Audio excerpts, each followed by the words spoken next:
Hey guys, I just wanted to record a quick video on some gameplay of the higher levels.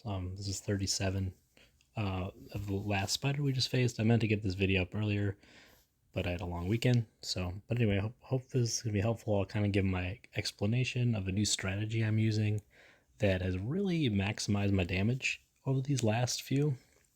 So um, I'm just gonna show a few things and explain kind of how I go. So the strategy is based around um, kind of the undead raid and the timings on that. So you'll see pretty much in every one of these. I'll try to get like 3 units out, and then I'll grow them.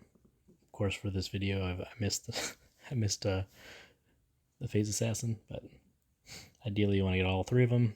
And then you'll see in all of them, I try to just use one of scroll of each, and I pretty much do it almost at the same time. I let it ramp up. The reason I use Spirit Call on Fearless Leader is there's another video on it, but it stacks. So I'm just trying to do the best damage I possibly can. Yep. The spider luckily wasn't too bad. But the biggest thing is, see how he's doing pickups, and see how he's picking up the raids and not my guys? That's why you want to always have, or try to have, once he spits or lunges, some raids out there. Because you don't want him picking up your big units, right? So, but yeah, the strategy is really not that difficult. The reason I use the win freeze towards the beginning is because then all my lanes don't have any pools, and they also don't have any webs, so everything's moving quick to get down the lane. The reason I use Commander is because she puts everything in one lane, and then they're doing X percentage amount of damage depending upon how many fearless leaders I have in that lane, right? So 20% per fearless leader, which is also why, like I said, if you have Spirit Call Evo 2, you can literally get 3 of them in one lane. That's a 60% increase just off that, right? As long as you have a commander to put them in the lane. So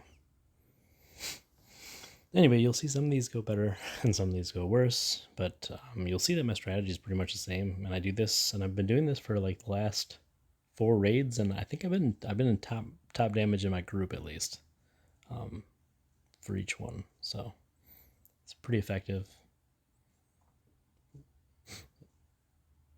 That Dark is definitely an extremely powerful player. Me and him took down like a lot of these levels on our own. I think we took from like 30 to 35 down with just me and him. We may have had a few others just tagging in or whatever, but he's just a really strong player.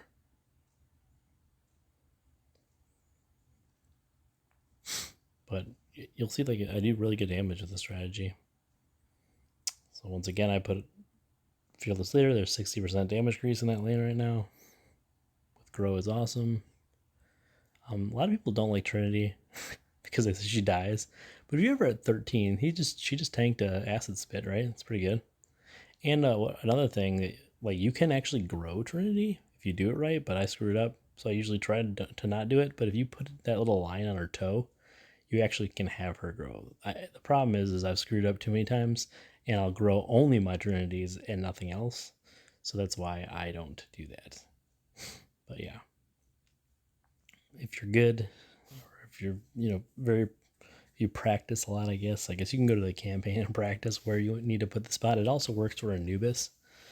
They have like the perfect range for where you can hit them as well as the minions ahead. But yeah, so also, I mean, Soul Leech at 13, I noticed a big increase there. So the reason I use Spirit Call there on those guys is because it's coming towards the end, and I didn't have Fearless Leader. But ideally, what you'd want to use Spirit Call, on is obviously Fearless Leader being the first. If PA Phase Assassin is on Ascension, she's actually also another great bet. You might even want to take her over Fearless Leader if she's Ascended, just because she does an insane amount of damage. You can get 3 of them in one lane. It just wrecks. But I'd say if she's not Ascended, I would probably put, if you're using this strategy, not a perma-freeze strategy, I would probably say Soul Leech would probably be the second best. Definitely never do it on Bloodstalker, because Bloodstalker, only the one that you place in one of the lanes will like suck the life out of all the other ones, so they won't even be that strong. So never use it on Bloodstalker.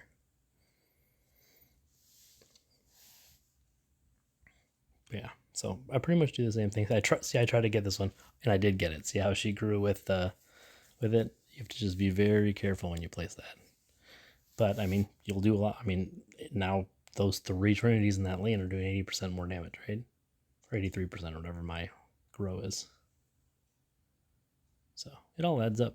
And unfortunately, I haven't been looking at the damage I've been dealing each one of these times, or I haven't been paying attention to it. But I think the last run I do here is the best. So you kind of just learn, if you're doing good damage, use all your torches. That's a super high recommendation. I always try to use all my torches. And that's one of the reasons I usually score high in my group. It's because I use all 65, and this one, the only reason I didn't use all 65 is we beat it 40 before I had to. So I'm just hoping that a commander comes here, because as you can see, I have 3 lanes burning, and she came late, so it didn't work out. But I tried it, and then my fearless leaders died. Yeah, this one didn't seem like it was going as well. But the main thing is I always am recycling units. I place them. I hardly ever wait for one. I mean, I sometimes will wait for a fearless leader for Spirit Call, but I try to get that out as soon as I can. But you'll see that I'll use the draw card a bunch, right? I want that next unit, and specifically when they're gonna lunge. See how the one thing I forgot to mention. So he only does 3 lunges, right? And that's why I don't blow the freeze and the wind early, is because when you freeze him, that the cycle restarts, right? So he's still gonna do a 3rd lunge, but the problem is now all my guys are gonna be in the range to be hit. So that's why I wait kind of till right after, right after the 3rd one, to blow that, just because I don't want my other guys to get hurt. So there's a lot of things with this spider that you just got to pay attention to, what they do, right? Because I may blow the wind and freeze even earlier if I'm not concerned about it, right? If I don't see he's lunging, right? So when you're playing a level over and over again, you want to learn to try to be the most efficient you can be. So that was one thing I learned about this level was, okay, wait for the 3rd lunge. The little cobwebs will slow your guys down enough so you can lay guys right off the bat, and they won't get hit. There's levels that I will notice that if I just pause, even if he's not picking up right away, because I'll also not lay guys down purposely for that. I'll also pause in 2 seconds if I see that if I pause those seconds, then I'll miss his lunge, and then I can send out my guys, right? So it's just all you play the level over and over again. You might as well just be observant. So I'm doing 107 mil with just 1 of each torch, right? And yeah, so that was the end of the video. But I mean, at that point, I was already at 4 point something billion. I finished the event, I think, at 6.6, which was my personal best this one. Yeah, you can just do a lot of damage. I think I averaged 108 million per torch just using 1 of each time. Now there were times where because I had less resources this time, because my Alay'na is at a higher level,